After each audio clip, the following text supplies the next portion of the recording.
On live. Okay, we're live on air, so I'll call the Ward County Commissioners Mayor Conference. April 30th, 9:30 order. Out of business, old business, I don't know, old business. Seeing none, move to action item 3A, discuss the possible action pertaining to process revision for reviewing internal applications for distribution of care centers. Mr. Simons. Thank you. I've got a lot I need to tell you. And I've broken this down into 4 parts. I need to tell you what I know, what I learned about the Treasury guidance document, about the funding application process, about the guidance that you are encouraged to follow as decision makers, and then 5, 6 issues that are floating around that you need to know about. Some of it coming from other people's chat. You don't find the federal government appropriating $139 billion, 50 states, 3,065 counties, and thousands of cities, and this is all the regulations you get. This doesn't happen in normal times. There should be 3,000 pages of regulation. So what's happened is, in the absence of, they're not going to tell you what to do. I mean, they gave you the money without even knowing how you're going to spend it. So what happens is, in that vacuum, everybody has an opinion. Usually it's self-serving, but everybody has an opinion of, well, it must mean that, must mean that. And the other thing that you get is dozens of questions, and there's no answers. There's no answers to the questions. What they call guidance is they basically use, we're going to give you a few examples of guidance. That's all they do. They make it clear it's not limited to this, it's not exclusive, but it's up to you. And in a call, which I'll refer to many times, that Ron and I went on this week with the senior counsel, Secretary Mnuchin, he said, we had no intentions of guiding you and telling you what to do. We don't know what you need. We don't know what you want. That's not our job. Our job is to get the money out to you, but rest assured there will be a robust audit by the Inspector General on the back end. You know, so your big challenge. You give $35 million to do that audit. And your challenge, I mean, you guys are sitting like a panel of 3 judges. You'll wear the fact-finding hat, and then you're going to wear the judgment hat. And you'll see in some of the guidance a little bit of what they tell you, but it's pretty broad and vague. You know, reasonably necessary in your reasonable judgment. That's about the jury instruction you get. Reasonably necessary in your reasonable judgment. And the last thing anybody wants to see, of course, is a year from now the headline saying county misspent federal funds. So the burden really is going to be on, I have 20 departments that want money, or entities that want money. And the burden on them isn't that Michael won't know how to track the money and prove the money, you know, how you spend it and where you spend it. The question that they're going to ask you is, why did you spend it on that? Make the case that you, how is that related to the public health emergency? And again, from probably the 5 or 6 webinars and national calls and all this stuff, I mean, in your packet, there's some little guidance to help you as the finder of fact and the judge for doing this. We got more money in our county than any county in Oklahoma. Because Oklahoma County shares population with Oklahoma City, they had to split their check. And Oklahoma County got $46 million. We got about 2.5 times that. Oklahoma City got most of it, their check. Everybody else's money has to pass through the governor's office. And that is primarily the responsibility of Mike Mays to get this budget correct. So when you take the $1.5 billion, you subtract from that what we got, what Oklahoma County got, and the balance is the state allotment. And the state allotment is about $1.2 billion left. They're going to keep 55% of that for the state, because they have state needs. Health Department, Department of Corrections. So I'm just going to guess that at the end of the day, when the dust settles, they will tell the other 75 counties and 596 cities we have $600 million. Something like that. And then they got to figure out a process to do what we're about to do here in the next month. Take applications, screen them, qualify them, make them eligible, track the money. They have a big job. But we don't have to deal with all of that. I'll kind of explain all that to you. So what I want to talk to you first about is about the Treasury guidance. Take this, speak louder, maybe just move the microphone closer to you. You have to read it and read it and read it and try to find what are the key words. They don't italicize them, they don't put them in bold, but you gotta look for what are they saying here. Okay? Well, the funds can only be used for 3 purposes. 2 of the purposes sound very clear. One is not clear. Okay, the clear ones are, it has to be money you did not already have in your budget. That's somewhat clear, although we've already kind of gotten fuzzy on that, and I'll tell you how. It has to be between March 1st and December 30th. Why the 30th? I don't know if the person didn't know there was 31 days in December. I don't know. People go, I made that. I didn't make that. This is the 30th. And it has to be COVID-19 related. That's the one. COVID-19 related. It has to be due to the medical emergency.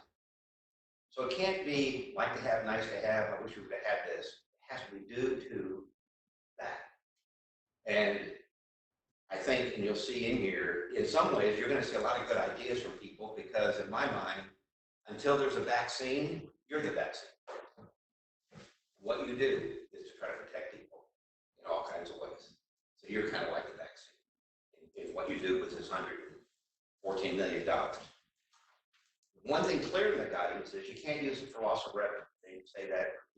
That may happen in another bill. They're arguing about that now, but right now, whether it's Expo or our sales tax or river parks, you can't use it for revenue. Now, to your benefit, I guess, the Department of Treasury understands the term necessary in its broadest sense. And just like this conversation we had with Daniel Kowalski, the senior counsel for the Treasury, so we intended it to be that way. We do not see adding more guidance. We do have a frequently asked questions page. Bring your volume up. Ron and I are both getting texts. Oh, IT, can you help with that at all? Volume button. There's nothing we can, I mean, it's all going through here. It has nothing to do with the microphone. Okay. No, But just maybe push that podium forward a little bit. Sorry to interrupt you. That's all right. A little bit more. Is that better? And yeah, take it. Okay, okay. Joe, you want to turn his volume up or not? Fine. No worries. Um, Yeah, I can hear it okay. You may want to turn up the devices that are listening in. But there's mics the way it's set up right now. So Okay. So he's saying if you have devices at home, turn them up. See if that works. all right. Not accounted for in your current budget. For most of the departments, that's going to be easy. But let's say, for example, Linda Johnson said, we always buy food and toilet paper for the shelter, but we bought more. Okay, well, that would make sense. We're going to have to connect that. We're going to have to make that point clearly. As I said, it was not accounted in the budget. She does account for it in the budget. She just blew the budget because of all having this need. The costs have to be incurred between March 1st and December 30th. That's not encumbered. You can't spend $1 of it past midnight, December 30th. So if you think you have to sign an agreement or a contract, you can't use the money past December 30th. So from May 1st to December 30th, you have 244 days. And what I've been telling the directors is take your time, come up with a good plan. There's nothing that says that you can't have more than one plan. You can't come back more than once. We're phased. Okay, we want to do this, and we want to do this, and you can do that. But it has to be incurred, not encumbered. It can't be, we will spend it. It is, we did spend it. We did spend it on this. So, somebody has been asking questions on the phone about long-term projects. You can't use this money on a long-term project for expenses after the end of December. You have to pick it up, you have to pick it up some other way. Now, the best part maybe of this is on page 3, number 6, when they finally get done with all the examples, they say any other COVID-19 related expenses reasonably necessary to the functions of government that satisfies the fund's eligibility criteria. The criteria were the 3. COVID related, not in my budget, it was this year. So that's where you guys have the discretion to find your facts, ask the questions, make them prove it, and be able to say, I'm confident that when the Inspector General asks me, why did you spend this money on that? I'm good with this. And what I'm going to show you in here later, that there may be some other ways to kind of back them up so that it backs up your judgment. If you rely on some other people, like FEMA, like CDC, like the Federal Department of Labor, you know, they have a lot of recommendations in there. It's kind of like almost baking in your expert witness at the front. Rely on people that say, well, they've recommended it, that's why we did it. You know, that was our thinking. We thought we would adopt this. I don't see how that hurts you. You can also use the money to hire consultants or technical assistants to come in and help you do the plans. And in fact, I don't have it, but just without really soliciting it, James Witt sent me a proposal. You may remember him, the FEMA. These guys are all kind of pivoting into saying, we'll come in and help people. Yeah, I'm sure there's lots of other people, but there's money for that. So if any department says, well, I've got some good ideas, but after I get past masks and sanitizers and air filters, that's it, I'm done. Well, there's so much more. Don't think little, think big. When this is over, I'm going to send each of you, someone emailed me this last night or this morning, 3 pages of what other cities are doing. And so you'll see what other cities are doing. And in fact, you can get into you'll see, you can get into the economic development area. You know, you can help small business. I saw that. I think that's really interesting. Yeah, and I will tell you more later that I've had several conversations with Rose Washington, and she is really ready to come over and talk about something that she might be able to help do with the 3 of you individually, if that's allowed. Mayor, when Rose and Diane came to be on their economic recovery for small businesses, they're supposed to put a plan together. Okay. Well, if you remember, about a month ago, GT pumped in $1 million in the Tulsa Economic Development Board. And that was just for the city of Tulsa. Well, she spent all that. And she said, but nobody's helping the small businesses in the other towns you represent. And you'll see in here, a lot of communities are doing that, whether it's, here's $5,000 for 3 months of rent to a small business, or you know, the payroll protection. You can do your own payroll protection. So helpful to prevent that domino effect. So these are just, that's what I'm Property saying. owners and Take your time and think through this. I mean, you've got a lot of money. You're right. And you've got time, and you've got some really smart people, some really good ideas, some really good ideas. I was on the phone calls we've been on and people we've talked to at the treasurer's office. You ask them, like, can I do this? They say, in your reasonable judgments, reasonable and necessary expense, yes. It's the same answer. They're not going to take phone calls.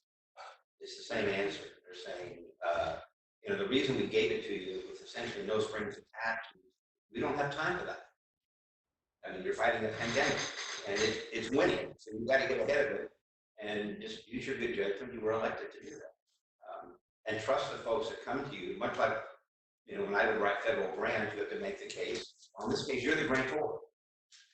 Everybody else is the grantee. So you get to make the decision. You're like federal government at the local level. So that's kind of what that's all the guidance says. I think every Friday or every other Friday, the Treasury Department is going to update its frequently asked question link. Right now, there's only 4 questions. The 4 questions are, I think I memorized them. If you don't spend the money, do you have to give it back? Yes. Can the state share its money with cities? Yes. Do you have to keep records? I mean, they don't even send you forms. Okay, you have to keep your own records of accounting and tracking, coding, whatever. You Yes. guys thankfully set up already. So I expect that since the money went out, and that's all it is, that you're probably going to see at least weekly updates, I would hope, on the frequently asked questions page. Because we've sent some in. Actually, I sent 10 in. And we'll see if some of these questions will start to be answered. That's kind of the key, is just get to the person at the top. So do you have any questions about the guidance? I mean, like I said, Pretty it's, straightforward. yeah, I mean, there's some guidance, like a definite, you can't use it on revenue, a definite, reasonably necessary in your reasonable judgment. And it's got to somehow pertain to the function of government. Now, I've gone through and highlighted all the words, and so I did have a question on under 4. So it's so we had a nonprofit, like, I'm just going to use this one as an example, but Meals on Wheels or Community Food Bank. okay, Is let it me tell you what they said about that. Okay. And I've gotten this confirmed by Senator Langford's office and NACO, and then Mr. Kowalski. I figured he was the closest one to it. It really started with the city of Tulsa wanting to know, can or should the county be sharing money with the city? Okay, and then nonprofits said the same thing. So that was one of the questions I sent him, is that, can we share if you choose to?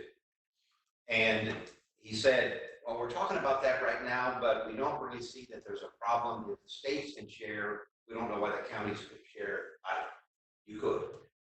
But then he always cautions you, remember, you're going to be held accountable for how they spend it.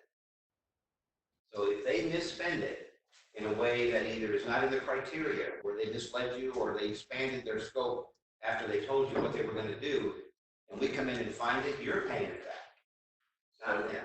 So since our DAs here, we have a form to be filled out that sort of documents how you're going to use this money, what you're going to use it for, COVID related, they make their case with doing that. So we give them the money based on the information they gave us. Do we then have to track them to make sure they did it, or they have their hot water if they didn't do what they told us? Well, I think as Harry said, the county's going to be required to sign the certification that the funds were spent properly. And, you know, to the extent that you're relying upon someone else's word in order to sign the certification,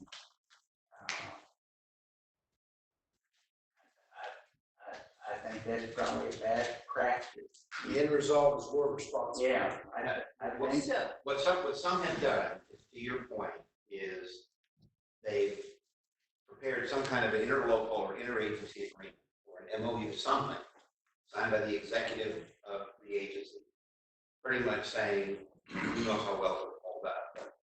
If we've broken the federal regulations, and that is determined by the Inspector General, we will be the obligor to make sure the county is whole. So they have to pay you, and you will not waive any of your recovery, or something like that is what I've read in situations where people worry about that when the Inspector General comes and he follows the money and he follows it to Meals on Wheels. And they use that as an example. They said, you got to be careful because so many of these people lost money, lost revenue, okay? And you can't use it to recover their revenue any more than you can yours. Right. But if Meals on Wheels says, well, we went from 100 meals a week to 200 meals a week, 2000. and or 2,000, and that difference we can prove is COVID related, and it fits the guidelines, then you might be onto something where you could help. And would you have, I mean, you would ask them for very strict documentation of what they're doing, and every receipt, every. Yeah, they're your sub-grantee. Just like when we get a federal grant, we have to prove it to them, whether we're buying body cameras or whatever, we have to prove it. I think we need. Receipts. I don't think we should be faint of heart. We have to figure out a process that protects us and protects us, but allows us to, To help. you know, legitimate expenses. I mean, Michael, you probably have some. Well, I was just gonna mention that as it relates to our anything that we might do in conjunction with another government or municipality, we already have processes in place where the board is the recipient of community development block grant funds. And those funds are distributed to municipalities for projects. And as those projects occur, documentation is accepted, and then we release funds to fund those. So, I mean, my opinion would be that, you know, I mean, we're gonna have two buckets here. We're gonna have reimbursements, and we're gonna have forward-looking projects. I mean, I would think anyone that we would invite to submit for reimbursement would have to submit the same documentation that my department's gonna submit for all the laptops that I bought. So, I mean, if you had the city of Collinsville who needed help because they blew their PPE budget when they spent $20,000 on it, and that's something you all wanted to look at, we could take the documentation, and I'm sure Terry's gonna talk about his proposed process here in a minute, but run it through the process, and then we have all that ready to go. So, That's a good point too. Just run through the process, you envision now. Right, so we'll just move right to that. So, And let me comment that Michael's point about reimbursement is accurate, that it would be easier to reimburse someone than it would be on a forward-looking project. But don't forget that the cities can make direct requests to the state and certify their requests themselves. If they're going through the county, we end up certifying. you're the certified. Now, in the case of the city of Tulsa, you know, we have enough joint partnerships where we equally fund things that rather than even giving the city the money, you can say, we'll pick up your part. And we'll pick up the health department. We'll pick up team. Team, you know, or River Parks or the library, or instead of moving the money around, then you take the responsibility of confirming Direct that it relationship. meets the criteria, and you can do it. Now, having said that, it's a little premature to know what any city needs because they haven't gotten the money from the state yet. Okay, and I would think being the largest city in Oklahoma, remaining, because Oklahoma City already got their money. They shared it with Oklahoma County. So Tulsa is the biggest city left that has not received any money. Problem with that is, conversation with Maisie yesterday, they think they'll have their portal open for accept applications on June 1st. That's a lot of ways down the road. Some of these small businesses away, cities away. So the city can't even make an application now. And you make it. Now, what they can do is, and I'm sure they know this, there's at least 7 other buckets of money for the city that are designated buckets. Here's your airport bucket. Here's your transit bucket. You're homeless. Okay. You know, the Department of Justice bucket for your law enforcement. So you don't have to wait for the governor. They should be going out as the sheriff, I'll tell you in a minute, as we're going to go out and get a grant through a separate traditional grant process. They've got CDBG money. There's all kinds of money. So City's already got some airport money, transit money. So I'm not saying they won't need help. I've just never heard where they need help. And I'm not. We should help. I mean, we're all in this together, so we should help. But I just don't know yet, and they know how the dust will settle between what they get from the state and all these buckets. I could easily get as much as you got. So is the state going to allocate a certain amount of money to the cities, private check? They haven't figured that out, but that's probably where they're going. And it seems like the least partisan political way to do it is by population. That's how they did it with everything else. Money out, you're responsible. You're responsible, right? Like everything, just like we. Very respectful of looking at the people. Oh, yeah. So that's that's probably what Mr. Macy told me. He said, you know, we got to get the money out the door. So They don't know that yet. No, Their process. they don't know their process yet. He put together a team of 5 state people from 5 state agencies. They're going to hire a firm to build a portal and some websites so they can deal with the entire state. And so, as Commissioner Peters said, they said we're a month away. June, end of May, June, before we're probably ready to take them. And then they got to take them, and somehow they evaluate it, as you will. As you evaluate the ones coming from the county.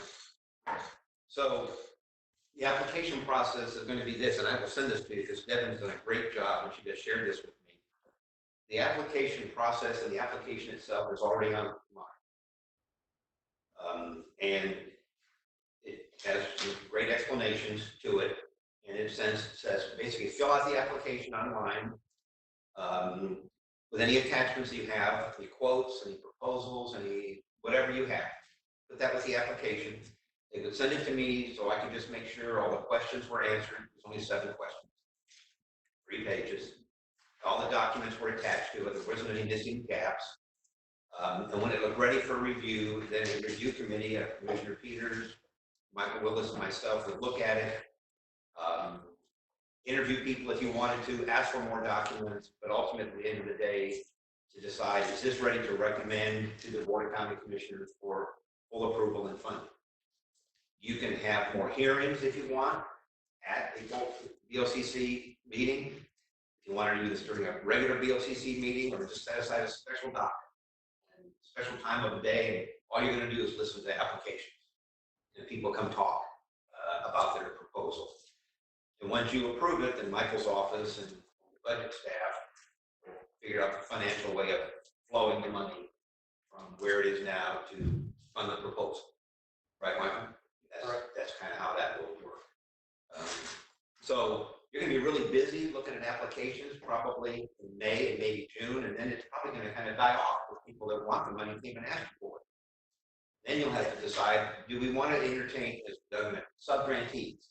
Are we going to go out into the community now and tell others if we can help fill out an application? I don't know who can help. Will we get confirmation that we can do that? Well, the confirmation, The state does. well, the confirmation that we've gotten, I've gotten 3 confirmations. One was from Mr. Woloski, the senior counsel to the Secretary of Treasury. Yesterday, I got an email from Derek Osborne in Langford's office, and I got an email from the president of NACO. All 3 of them said the same thing. We see no prohibition in counties entertaining sub-grantee applications, provided that it meets the 3 criteria. Now, what you do on your back end to protect yourself, agreements, MOUs, or whatever, and those people, that's really your call.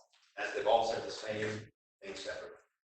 So would you, so you got these 3 folks, could Stan and I have our chief deputies also serve on that, and still have 5? I think that would be better for representation on, if you're okay with that. Yeah, Okay. good. Thank you. So you submit the application, and it's a pretty short process. I'm not going to go through it, but the application is in here. I tried to make sure I asked them questions so that when you're asking questions by the inspector auditor, at least there was a representation made to you by the director. I relied on that. I mean, they came to me and they said, it addresses remote working, it addresses social distancing, it addresses whatever it is the project, you did that. The other thing that's going to be on the website, right underneath the application, is a link to the Department of Labor's federal guidelines for workplace safety under COVID-19. Please read that, because there are so many good ideas. Not only does it kind of give you some decision justification, if the federal government and labor said we ought to do it, but there's things in there I never even thought of, and that's why they produced it. So that if you think you have ideas, when you read this, you're going to find things much bigger and probably more long lasting. So you say in the application, please read the resource. Okay, is it, have you read that? You've already read it, and say our air handling systems needed to be upgraded, we could get it done in this amount of time. Right.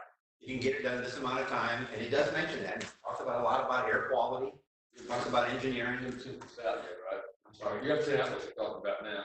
Well, it's on the website, and Debbie put it up there, and there's a link right under it that says resource materials or whatever she wrote on there for completing your application. And there you'll find these guidelines.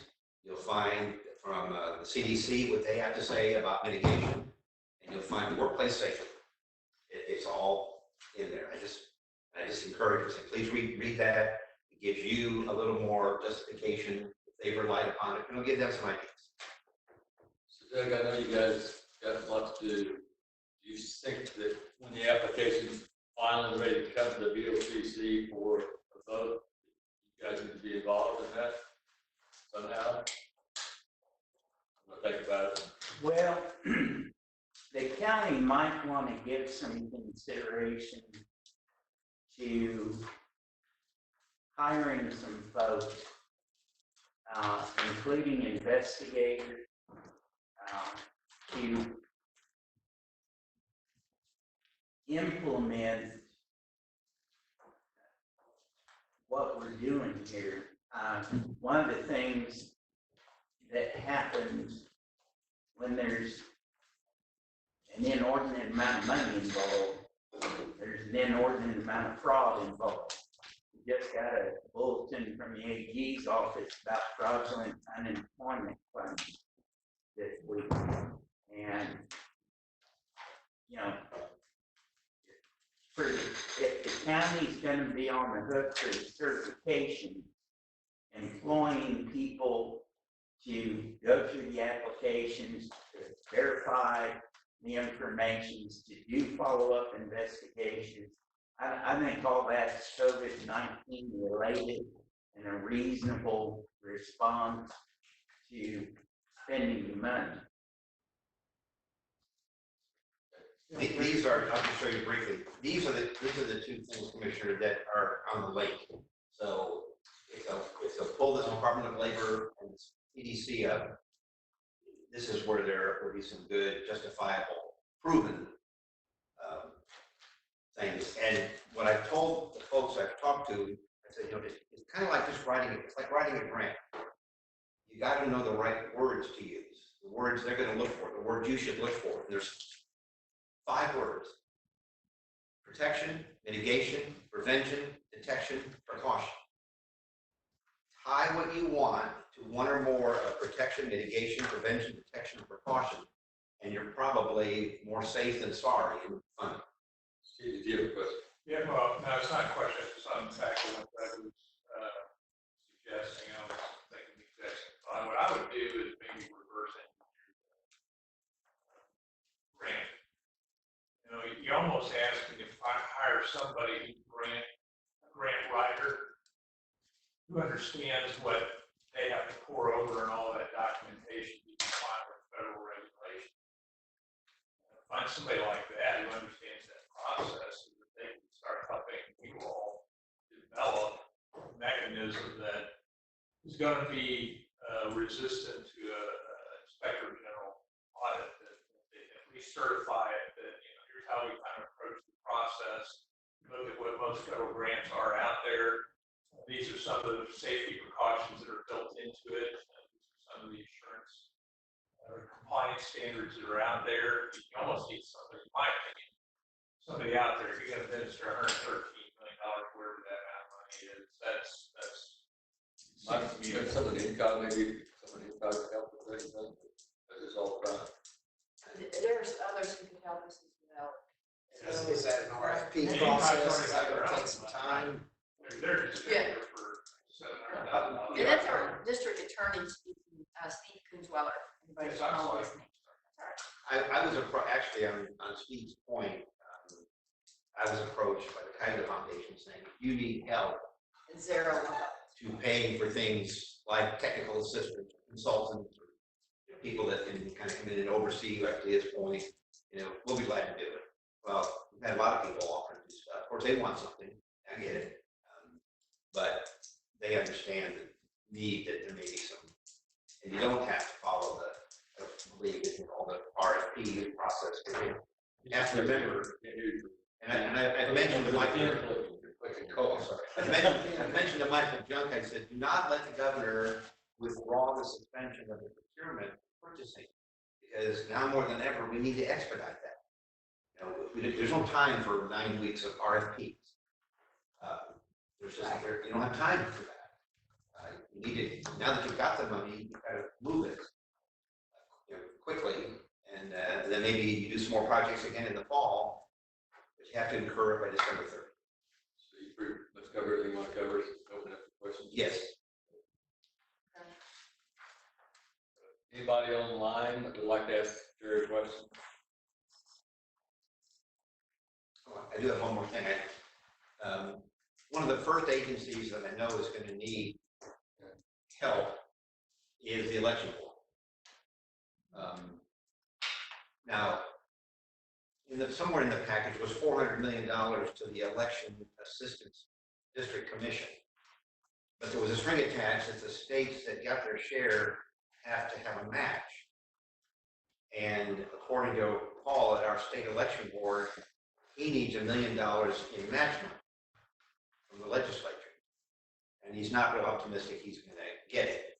So I don't know that our election board secretary is necessarily going to wait on that as opposed to what she needs to be due for an election 2 months from today. And then again in August. And then, of course, hundreds of thousands of people will vote in November. We had 224,000 people vote in this county in the governor's race. So you know it'll be at least that much in the presidential year. So that, I would suspect, that'll be one of the first things that you'll see, applications. In fact, I've already seen it, but it wasn't completed, and it needs some more work. So, Yes, your questions, comments? So on this, on 5 bullet points down, so expenses of paid sick leave, family medical leave, employees. So like the 911 individual that the sheriff is paying for, would that work for him to apply for this? if it's COVID related, So- but for the COVID, I mean, that's what they always have to keep asking, but for COVID-19, I wouldn't spend that much. Yeah, So it's not complicated, but it is focused. And the other question they want you to ask is, how does this help public health? How does this help public safety? Shelter team, I mean, that's gonna be, Those have got no brainers. yeah, and then health department, standing up additional testing. So the answer to that question before about sub-grants, we kind of know the city keeps wondering about that. Probably because they know it could be June or July before they see any funds. They have, I'm sure they have whatever their needs are now. Yeah, it's June 1st at best before they apply, and then when they actually get it. That's what I said. And when you see what I'm going to send you from the other cities, you're going to, just like you'll see in these documents, things that we've never talked about, I've never heard anybody here talk about, using the money for like small business, or putting massive air handler units in that building, this building, the election board, the Faulkner building, the jail. I know the sheriff's office has been talking to Turnkey about what they're going to need to do to stay beefed up or do more in the jail. It probably wasn't in their original contract. Of course, can't go past December 30th. Health until December 30th. And I've got stuff from Steve. I've got a 2-page email from Corbin Brewster. I haven't had a chance to go through it yet. I'm not sure what he wants. So the only entity under your umbrella that says we don't need your help is OSU Tulsa, the extension office. Yeah. There's 20 others, including Expo, that we need help. So as this process moves forward, should we create an agenda item for a BOCC that the committee or you would present Probably. at least once a week? Have a standing Status. item on there, I think- and you'll see if we can go Yeah. faster. That's a good idea. And then as I get applications that look approvable, then I'll let the committee know and find time to start meeting. Bruce, what's the status of election board's request? Well, they sent in the first sheet, but when it said requested amount, they put unknown. Well, that's the whole purpose of the review. I mean, we know you need it. I mean, everything from that you must put the plexiglass Oh, yeah. to, all the absenteeism, to you give every voter a mask, you give every poll worker a box full of masks. What do you do? Now, the other thing I mentioned, stop. You've seen this is the form that we've asked departments to use to catch up on what they had already spent, COVID-19 expense tracker. I think I've talked to the bookkeepers in all 20 departments. We did a little webinar thing that Jeff Roll did from IT. Very simple. It's just a way of capturing So that we will know, so you guys will know, if this looks eligible, Michael can put that money back in their budget, especially before the end of the fiscal year. So they're all working on it. I know some of them have already done a whole bunch of these, just pull them out, capture them, look at them, decide if it's eligible, get some money back. I think we might give you something, reimbursement stuff we already know about, make sure it does get it this fiscal year instead of next year. Right. Yeah, some are pretty large. I mean, thankfully for us, we've got time to handle it as it relates to this year. And so, I mean, if a department blows through a budget for computers or PPE or whatever, we have ways we can help them immediately without even considering this process. But the quicker we can get this in place, it would make our books a whole lot cleaner, and would make our switch from this budget year to the next a lot easier if we have all the kind of the books closed and all the reimbursables that we will have for this current fiscal year. So you told the election board then you get numbers? Yes, yes. And as I said to him before, I said, if it's taking you a while to figure out what you need to do, or you have consultants they came in and they were looking at your space and if you have a piece done, send in the piece. I mean, you don't have to, money is all here. So you don't have to wait. If you're ready on putting plexiglass across that big counter, bring it forward. You can have more than one thing going on at the same time. So I think they're working on that piece. And I think Judge LaFortune's got a group meeting tomorrow to create some recommendations for us as well. Oh, do they? Okay. So, Okay. Yeah, I mean, as far as I can tell, and I think Steve knows this, but anytime somebody like Don Newberry or the judges, I said, can anybody else help you with us? Can the state help you? Can the state court system help you, Don? Or the attorney council help Steve? Not that I want you to get out of it, but I want to know, will they come to the table and help? And in most cases, the answer is no, or we don't know. And again, because you got the money so quickly, and everybody else, whether it's a state, county, or city, are, as you pointed out, weeks away, time is of the essence. You're probably going to be the first county that's going to have a process and results. I'm sure of that. And so there's nobody else we can really model after. You're kind of doing. Well, the process is essential. I mean, it's key. And I think the committee, if they're the ones that work on that immediately, and I assume it's going to be an online process rather than submit it. We need to expedite it as much as possible. But, there's government entities, county entities, obviously, paramount. I mean, money is for county, but they're not knowing where other funds are available for municipalities and throughout. I mean, the business sector is in dire straits, and the PPE problem is going to continue. I don't know if they have resources or other buckets or funding mechanisms to go forward, that from our hospitals to our businesses to, if we're in a position to help and provide PPE at the very minimal, would be something that I'm sure will be well received and much needed moving forward. Whether that's the health department, the chambers, the whatever, getting that out to protect the community. I mean, it's essential. That's pretty basic stuff that we know we're going to need moving forward. The sooner we can get it out, the better. If that's allowed to do. Well, and it's allowed to the extent that, I've talked to all these people. Everybody has good ideas. Are they reasonably necessary ideas? That's what you have to decide. Yeah. Was it reasonably connected, both in the past and to the future of the COVID-19? That's what you have to decide. You're not going to get any guidance from Treasury. That's a community decision. And that's what they made it clear. I got one more thing. I think Clark Willis is probably harmless thing to follow and talk about. You already have a template in place with regard to how you all distribute other funds to the grant process. So it's just take whatever that is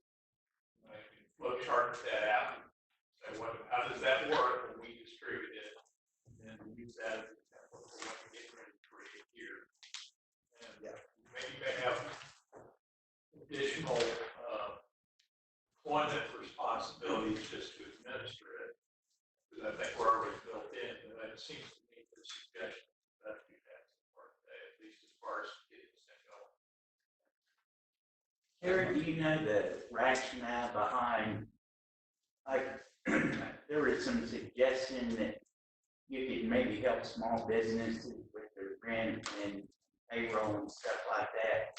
If the county can't use the money to replace its income, then you couldn't give it to another entity to replace their income. So I'm wondering how that fits with paying someone's personnel costs or rent or that kind of stuff. Well, I think they see it as, they could see it as replacing your expenses. We're going to cover your expenses.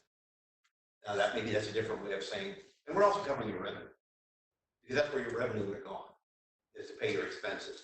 But we're going to pay your landlord directly. So we'll pay 3 months of your lease.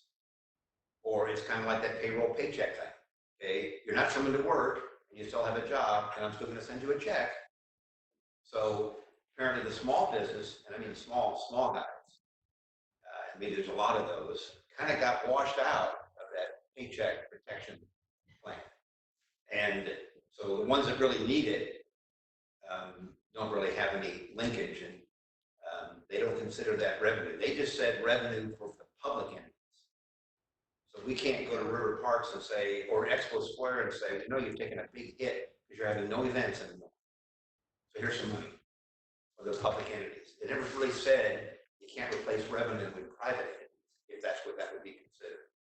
Hopefully that will be a frequently asked question. I hope so. On the next list. I hope so. I mean, they really, they seem to have put less restrictions on you helping business than helping yourself. Probably for the reason that you said. I mean, the opportunity for fraud, waste, and just mistakes out of $139 billion is going to happen. Everybody's got different judgment. I mean, I've listened to some of the webinars that ACO has done and listened to some of the county commissioners in the rural counties. And when I hear the things they want to spend the money, I go, oh God, be careful buying a tractor. I agree with your point. This says grants to small businesses to reimburse the cost of business interruption caused by required closures. That's one of the approved costs. Yes. And that's where Rose Washington came in. She said, that's where we help. Yeah. Why can you help them with that, but not help the fairgrounds? Now, in that, Well, they probably feel like being a public entity is more resilient long-term.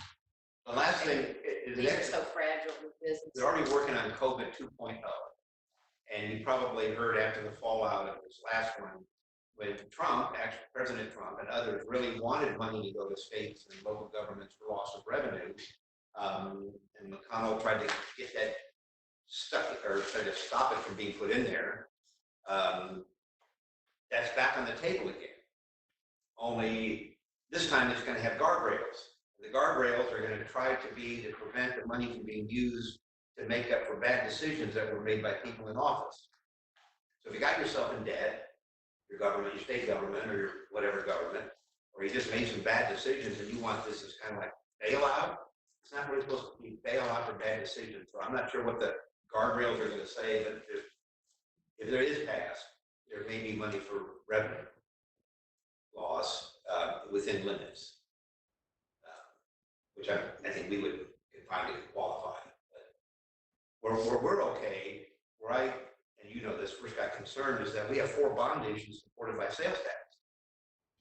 And you've been very nice to give me the sales tax tracking number so I can see what's a normal quarter, and now we're entering an abnormal quarter.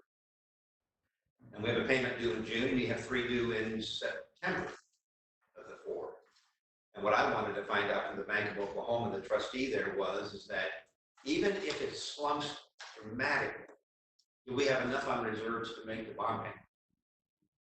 And you did for all 3, for the division, the jail, the Family Justice Center, and the mental health pods. Even with a slump in sales tax, but you'll use up most of the reserve in the next payments. We have 2 payments a year, an interest and a principal. So my point is, you're okay for 2020, making those payments. 2021 is good. But 2021, because you don't want to jeopardize the county's credit rating. There's one more time, anybody on the line that would like to ask Terry a question?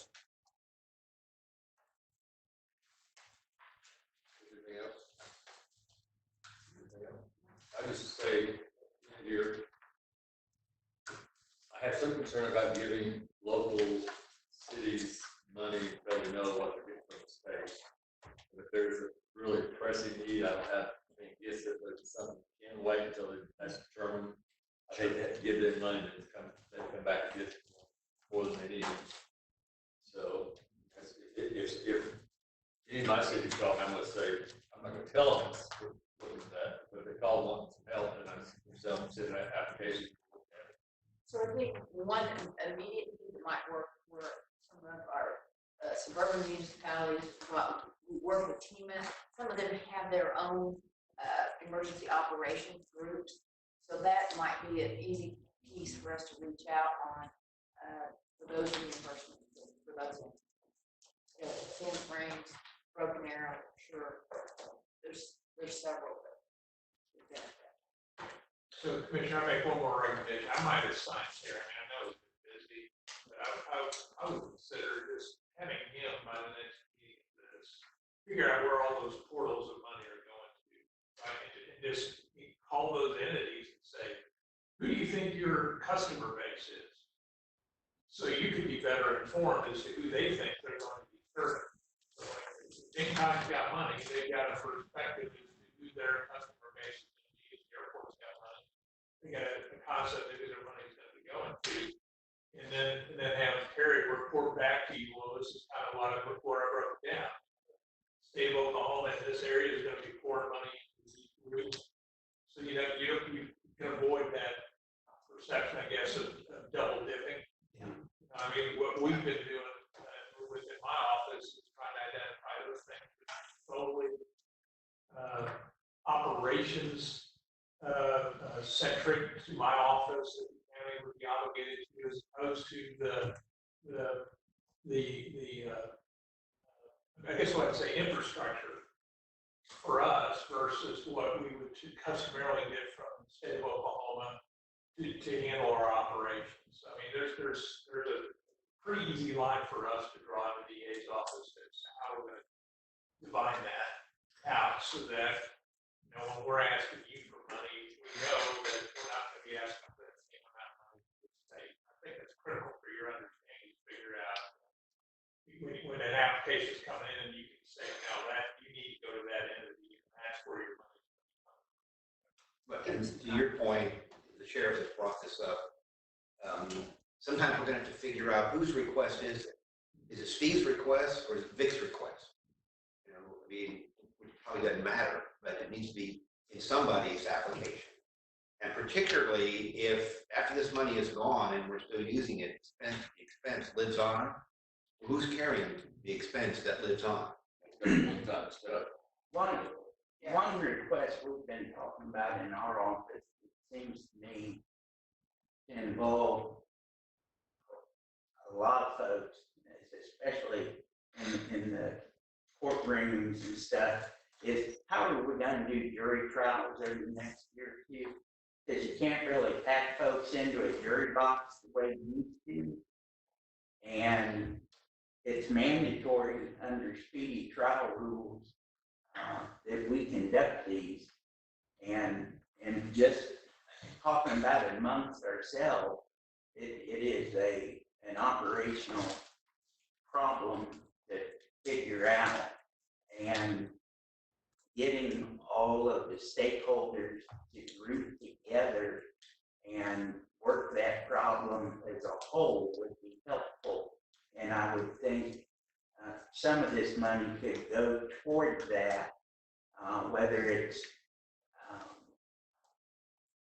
we can talk about the alternative. Well, do you think that's what Judge LaFortune is? Yes.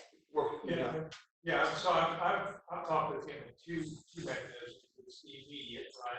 We're opening up the courthouse. What are we going to do with our smaller hearings that could be manageable from a technology standpoint? But I've been urging, I can't press it hard enough. What Doug just mentioned is the issue isn't today. The issue is the fall. And from an operational standpoint, I wonder about how New York City, they talk about how they're going to get their city back up and running. Well, most of their business is vertical, right? How are you going to put people on elevators? Right. to get to whatever floor. I mean, so I'm looking at from a court perspective, is to be horizontally handle jury trials. So what does that look like? Are there locations remote, like the convention center, where Don Newberry would have to have some mechanism put together for bringing people in, kind of like the medical, like Tulsa Bone and Joint. You know, they've been operational, but they've got a system in place. People got tablets, customers coming in, they're gathering up whatever information, and then they corral. You know, it's kind of like herd cattle. They just kind of move them wherever they need to go. And then if you're going to have a trial, we're strongly looking at this. Could you do jury trials at the convention center, because now you got a lot of room? Could you do them out at the fairgrounds? Could you eliminate all this vertical movement at the courthouse? How does that look? But then for Vic, kind of what you were just saying, Terry, Vic's got all the security issues. Right. You know, if I'm bringing some guy over from the jail, how do I protect the jurors who show up at the remote site? Do we have to have metal detectors at those remote sites? And how are we going to funnel those people in and out in a way that's prejudice them with prospective jurors? So that to me is a major operation that we've got to get some funds. Absolutely. Mandy, any thoughts from your folks on this? We're looking at HVAC upgrades, PVC goals within the units themselves. Got our elevator people got with us this week, and next year, regarding the escalator came out. They need to be replaced anyway. I know that last section we got, that was one of the things. So there's different areas we're looking at there, and I'm still kind of happy. Nikki, we cause any problem for you? Sure, if we had you. It's a tsunami. No.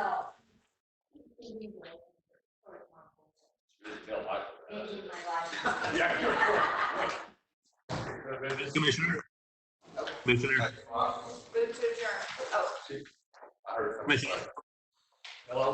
Hi, this is Vince. I got a question for Terry. Okay. Yes. Terry, the county has agreements with several small businesses to perform our operations. So under section 5, the first bullet point, we were talking about business interruption for those small businesses. Would they be eligible for that section on the small businesses that the county has? If it's COVID related and the interruption was a result of a public health crisis and you can prove that, or they can prove that, then you can bring it to the commissioner. They can bring anything. You know, ultimately, they're going to make the thumbs up or thumbs down, knowing that in about 6 months, the inspector general, acting like an appellate judge, is going to come in here and say, I affirm what you did, I reverse what you did. If they reverse it, they're going to recoup the money. And you don't want that. You know, NACO asked us to, on future questions, to send an email there to the treasury. So to Doug's point, Commissioner's point, I think a good question to ask him is, why can we do this for small business, but we can't do it for our own?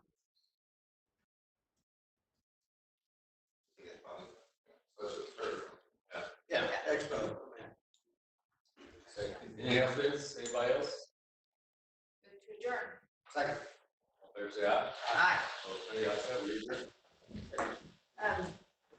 We get off there. What happens if we don't have a second?